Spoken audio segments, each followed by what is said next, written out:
Good morning, everyone. Welcome to Fuel for Success. Wait, did this go live? It's live. Oh, man. It's live.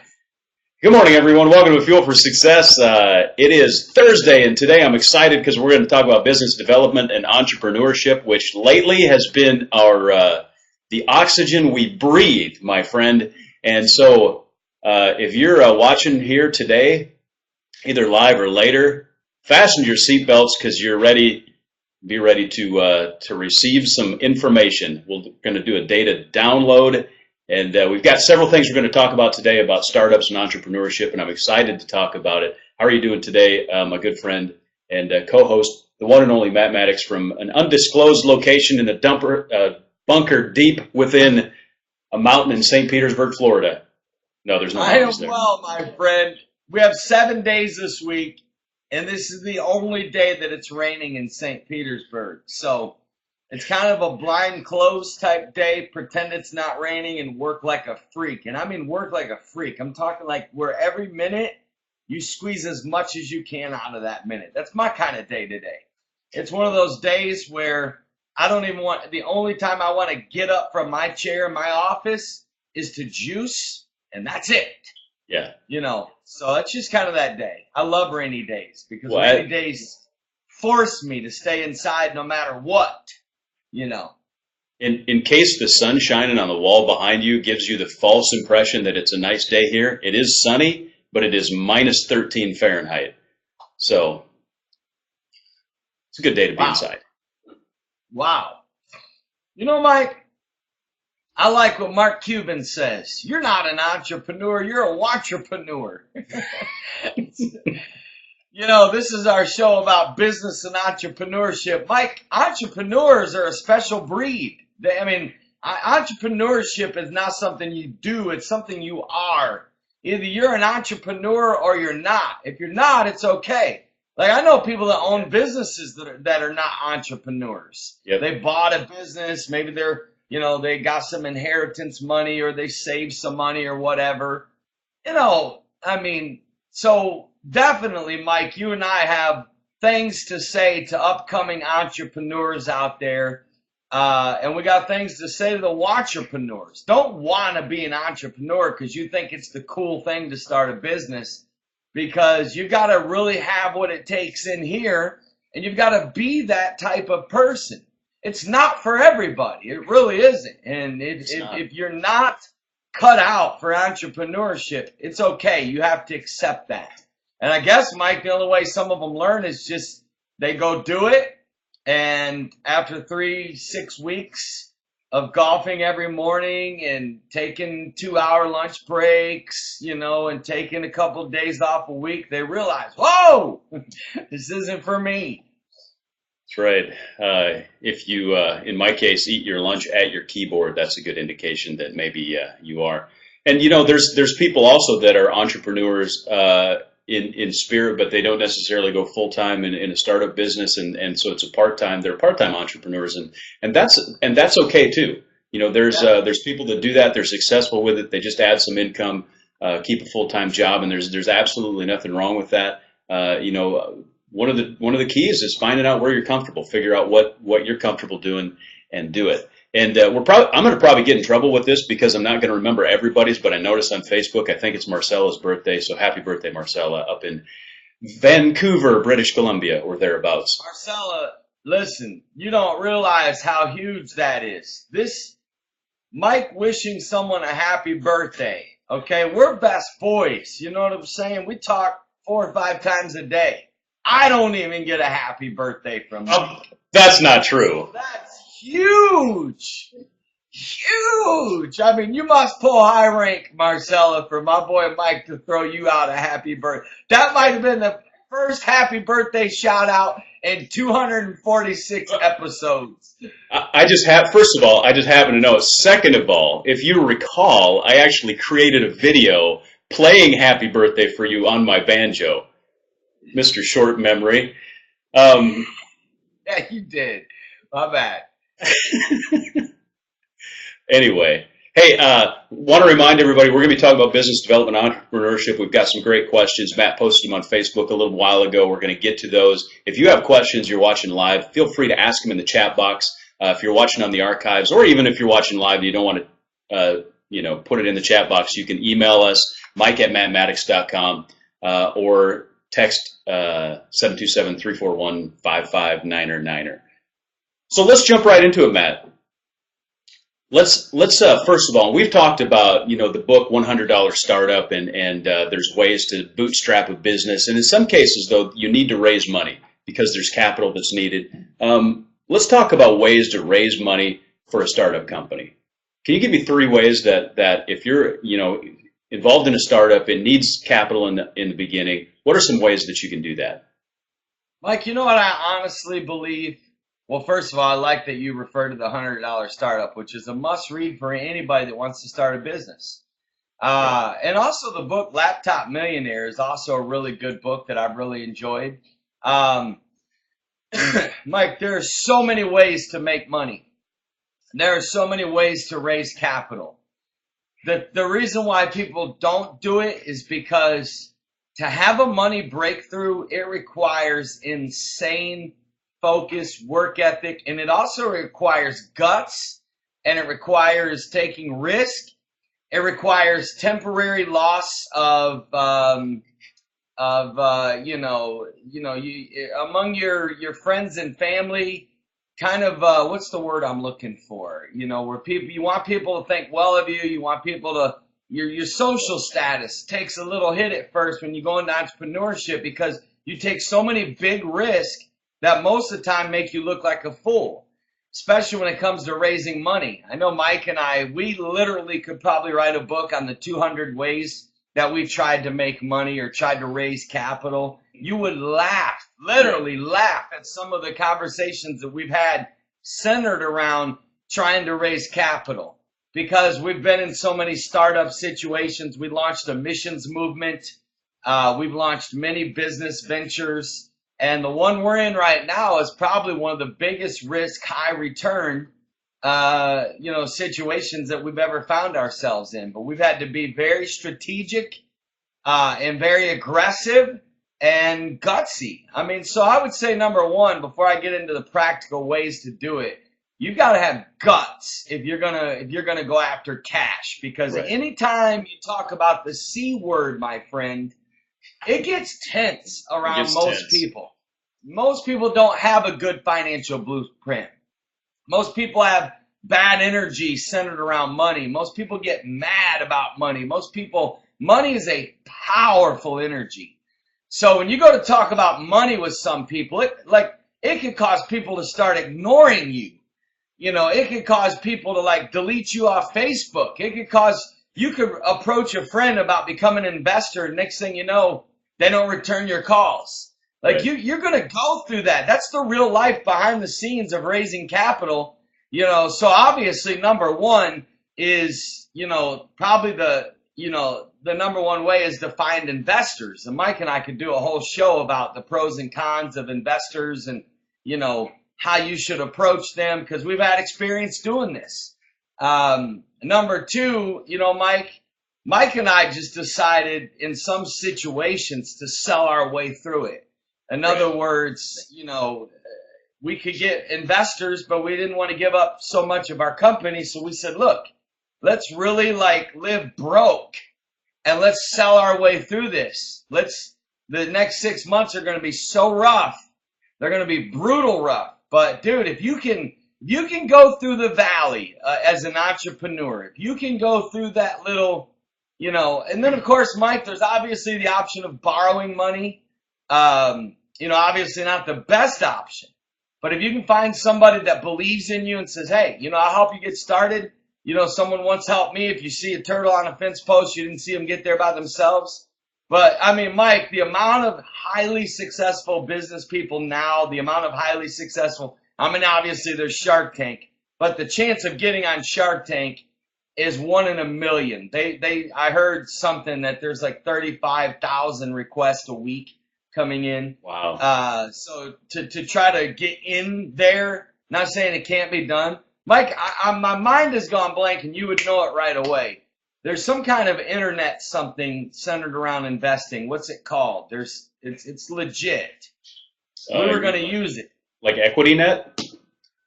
Something like that, but there was also something else, and my mind has gone blank. And I Uh, even got good sleep last night, so I'm shocked my mind is blank. I'm not sure exactly what you're going. There's quite a few like investor networks that you can be a part of to seek investment, financing Crowdfunding, for does a that sound startup. right? There is crowdfunding is also an option. It depends on the product that you're bringing to market. Physical products are a fairly easy win in crowdfunding, like Kickstarter, for example. If you're developing a new physical product, oftentimes you can do a Kickstarter campaign because of SEC regulations and different things. You can't like offer cash back to the crowdfunding investors. It makes it really complicated. So if you have a physical product, you can offer them like one of the first of the run. So that effectively what they're doing is they're pre-purchasing the product. So that is definitely an option. I was going to say something else and I totally spaced it. But those are some great tips for raising money. And one of the things that when you said borrowing money, here's a thought that there's people who have maybe money in a Roth IRA, or maybe they have equity in their house and they can borrow against, or they can take money against those things. And in every case, it's always a risk versus reward sort of a calculation. And you always want to look at, do the math. At the end of the day, you want to do the math and say, does it make sense for me to pay this much interest on that money? How expensive is the money, and how much do I need it? Do I really need it to grow it? Is there another way? In other words, business always comes down to the math. You just do the math and see what makes sense for you as far as what options you have. Hopefully that And makes you know sense. what? It all goes back to like one mistake I think entrepreneurs make is operate out of desperation. Right. Seriously, when your lights are turned off and you literally are out of cash, and you know what you have works. It's just a matter of bringing it to marketplace and having that breakthrough and building that sales funnel. Obscurity is the death of a lot of businesses. Some people have unbelievable you can have the best product in the world, but if people don't know about it, it's no good. So Right. obscurity is obviously hangs a lot of young, inspiring entrepreneurs just because they run out of money and they run out of time, and because they really legitimately have bills to pay, sometimes they hit the panic button and they play to desperation. And Mike and I, going through what we've gone through, we've almost lost our shirt facing the desperation temptation when finally we woke up, thankfully, and said, whoa, hold on, we have the goods here. Let's not like throw away this much of our company just because we're desperate for cash now. Right. Let's somehow hang in there. Let's weather the storm. Like, what's the worst thing that could happen? We sleep in our cars? Like, we literally reached that right here. When you can get here, when you can answer the worst case scenario question, you're going to be okay. Because trust me, you really have the goods. If you really have the right people, process, and product, which we do, you're going to get to the top. It's just a matter of, can you survive the climb up the mountain? Can you survive the scary moments?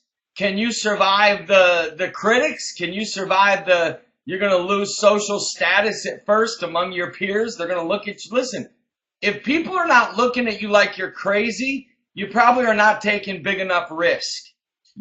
Like the fact that some of your family and friends literally believe you're crazy is a compliment to you and a sure sign you're well on your way to massive success. Yeah, I like that. Real quickly, one comment that Lance made that I like because it really clarifies and makes it succinct about even if you need to raise money. And he said the question he's proposing that you ask yourself is, do I need the money to grow the business, or just to make my life more comfortable while I'm starting the business? And that'd be a great question to ask yourself if you're looking for financing. Like, do I really need this?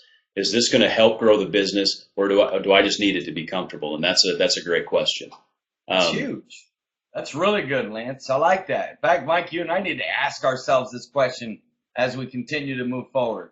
That's good. Thanks, Lance. Good motivation. That's why I love Fuel for Success, Mike, is because I love the audience. They ask good questions, but they also give good feedback and good comments, man. Yeah, another great comment that Mary made, and she'd asked a question a little while ago, and I lost it here. But I like this, and this is so true. She says, "I quit telling people my plans because they're so negative." Right. And so a lot of times, we want to tell the world about our plans and our ideas like, man, this is so exciting. This is great. But sometimes you got to keep the circle of people that you talk to sort of close, because people will, they won't get it, they won't get your vision, and we've talked about this before. But sometimes people just don't understand. Now, the Bible says that, in the abundance of people, you can get wisdom from a lot of people. But sometimes, especially if you're doing something radical, if you're out of the box, if you're going big places, people won't necessarily catch your vision. So we've definitely encountered a bit of that.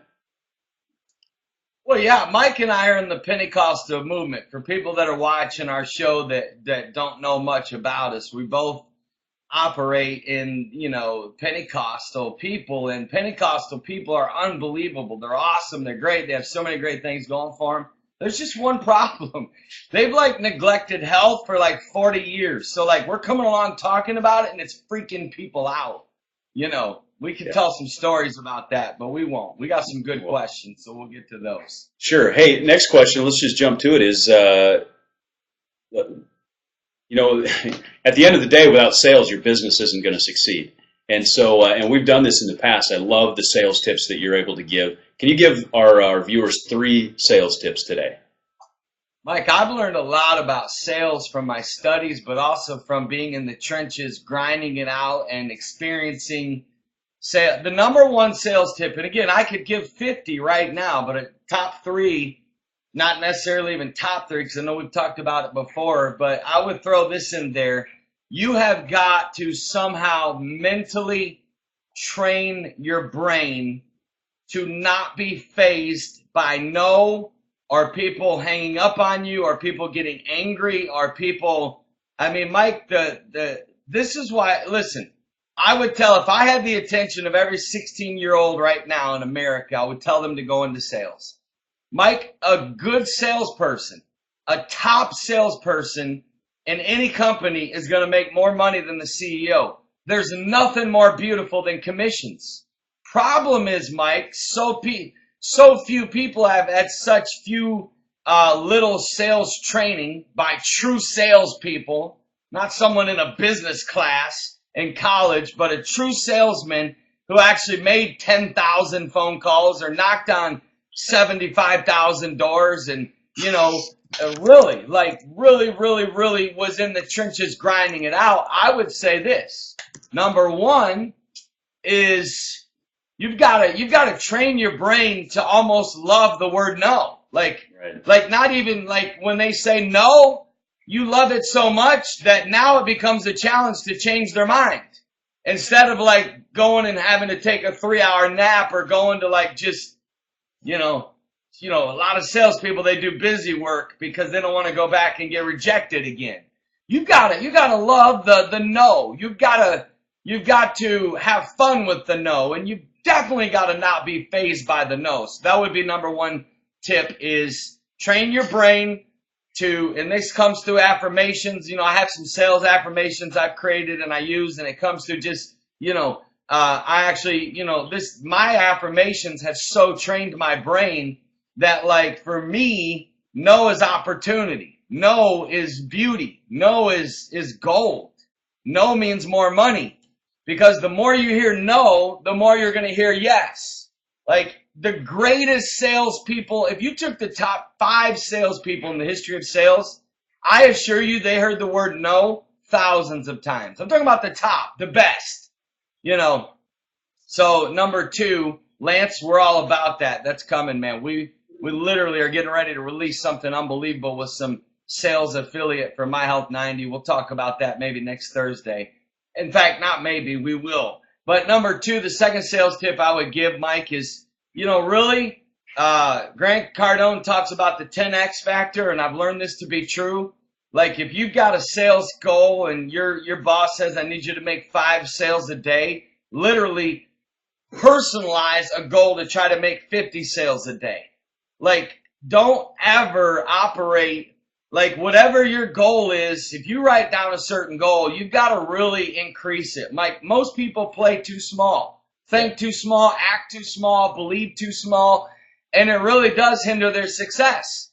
So I would say set huge goals. I know a lot of goal setting experts would say, don't set big goals because then you'll get discouraged if you don't hit them. I don't believe that.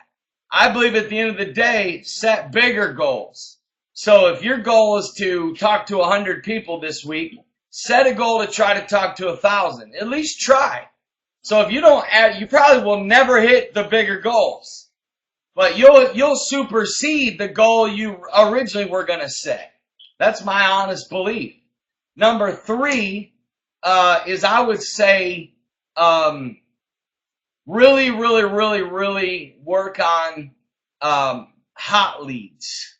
I see a lot of salespeople make a mistake by approaching people. Like, for example, if I was in a room with 5 people and 2 people were skinny and 3 people were massively overweight, I wouldn't spend as much time talking to the skinny people about My Health 90.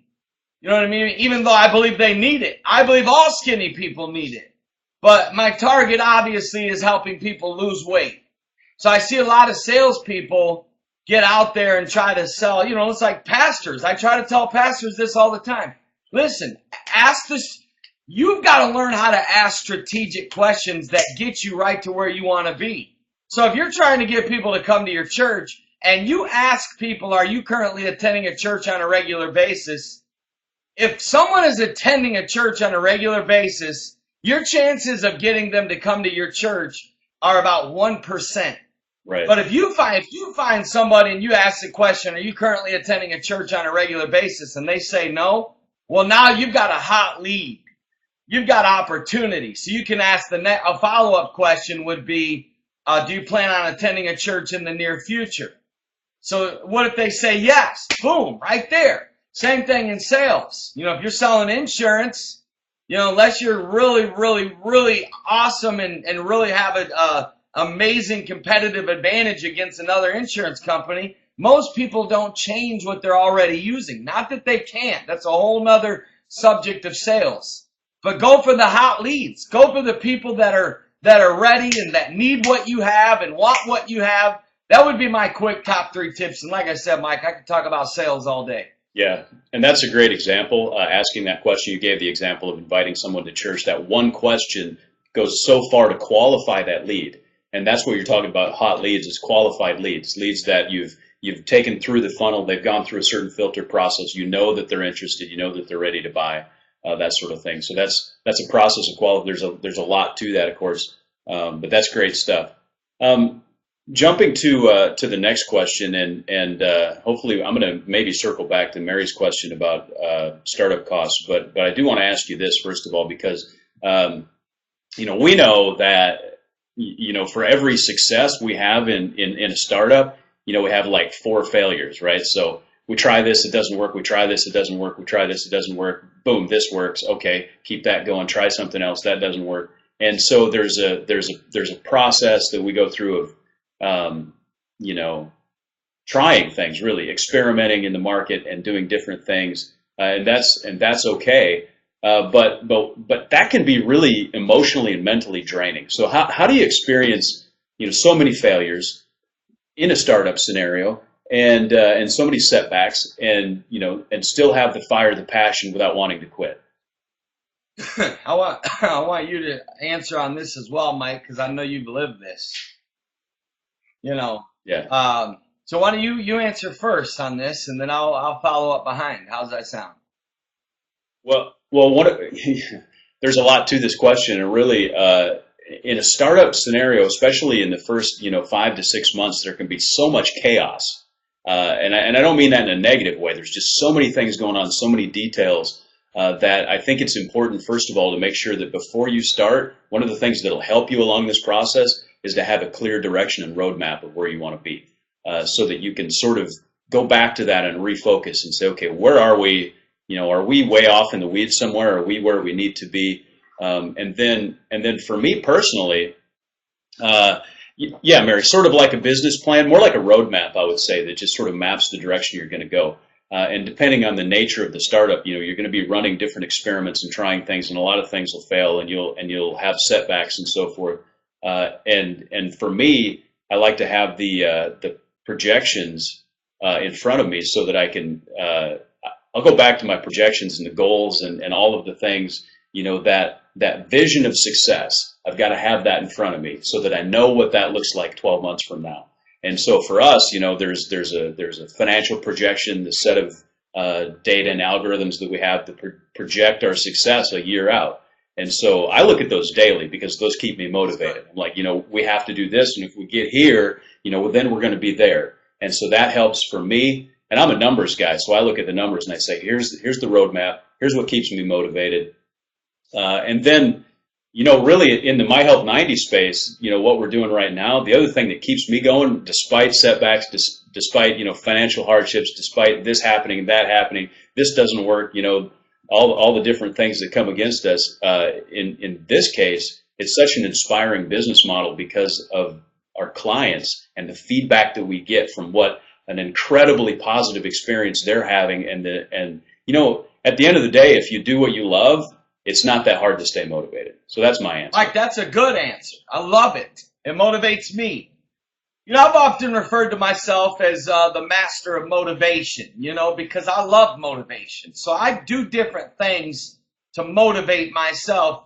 And it's some of it people would consider borderline, whoa, like a little, like really. But it's just how I'm wired, And so as far as setbacks and failures, I think by now, Mike, we're literally so accustomed to them that I honestly can tell people, our viewers here, we laugh at them, and I'm not even kidding. Like when we could have the biggest failure today, True. And I promise you, there would be laughter. Not that we're disrespecting the failure, because the failure sometimes is our own fault. A lot of times, Mike, it's like that book, Why CEOs Fail. The number one reason was because of a lack of execution.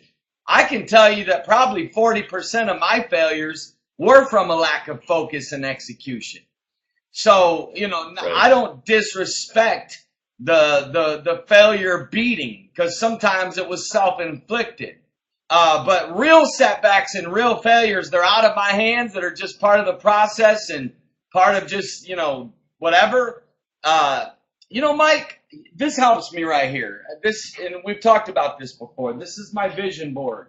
Yeah. No joke. Yep. I look at this thing probably 10 times a day, and I really look at it. Sometimes I'll just stop and take a look, and of course, nothing motivates like critics. Nothing motivates like your family, wanting your family's future to be secure.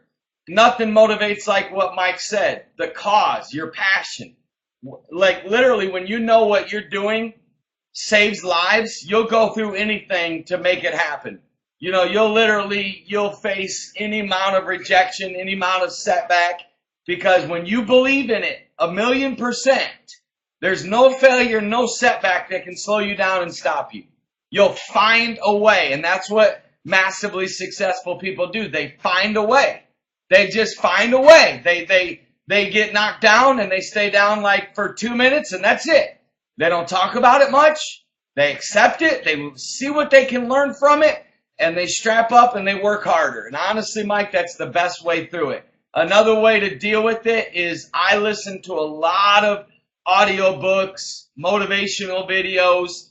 My mind stays fed. I went to sleep last night listening to the audiobook, The Power of Positive Thinking. That's what I fell asleep to. And I literally believe while I was sleeping, it was impacting my subconscious mind. I believe in that kind of stuff. So reading, and then Mike, having a partner. We've talked about partnership. I can honestly say having a business partner has been the savior of me in many situations, because you're not alone. You know that as soon as I hear Mike's voice, when we're facing the biggest failure, the biggest setback, I'm like, okay, well, at least he's dying with me. You know what I'm saying? At least I'm not alone here. That's a big, having the right friends. Look, having the right spouse, having the right support system is huge. It's huge. That's very true.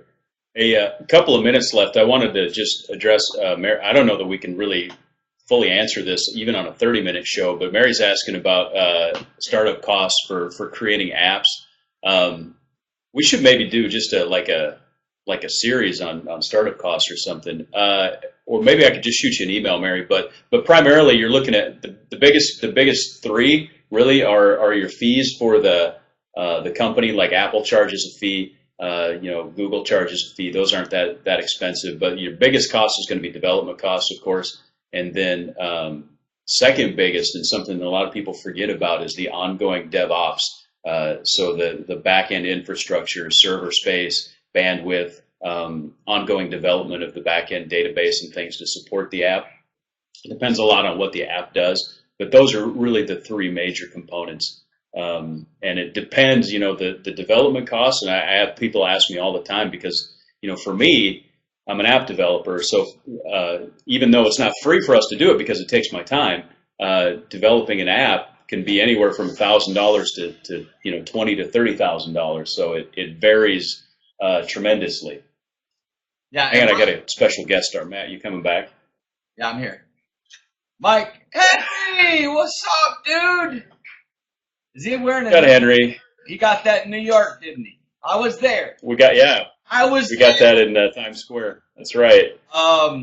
Good stuff on All right, Uncle Matt. Obviously, apps is Mike's the one to talk to about that because he's done so many of them that if you're thinking about going into the app world, then definitely turn to Mike for some coaching and all that good stuff.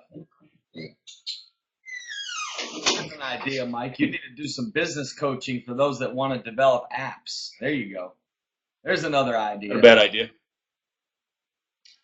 It is complicated. You go to the It's hard for me to juggle. You go to the bathroom. The grandkid and the show.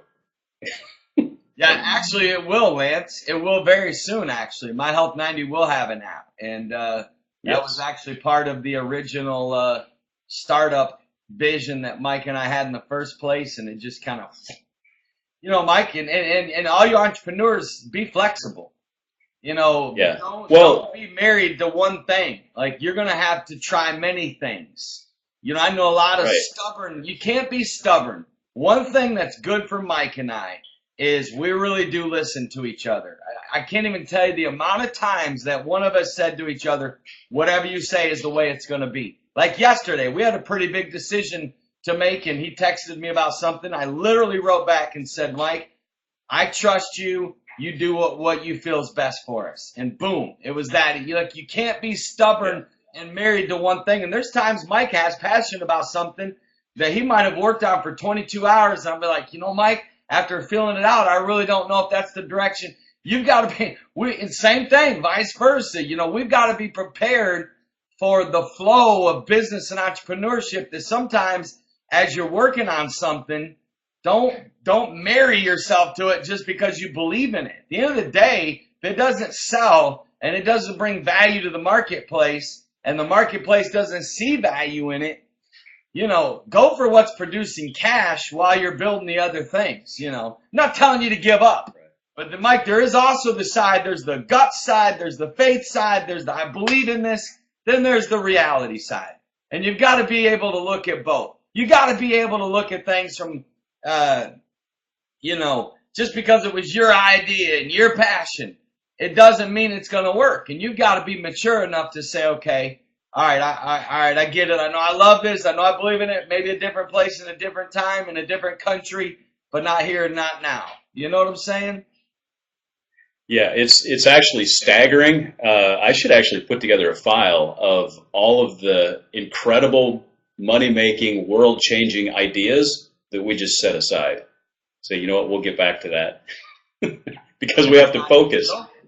He's not even joking. Just like 2 weeks ago, Mike and I had this idea that I literally believe could help millions and make millions. And speaking of money, and I know we got to go.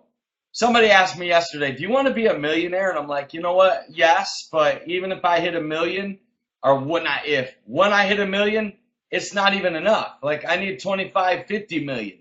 And they looked at me like I was crazy, and I'm not. I'm like, dude, if you have a real vision, you will need millions. Bottom line.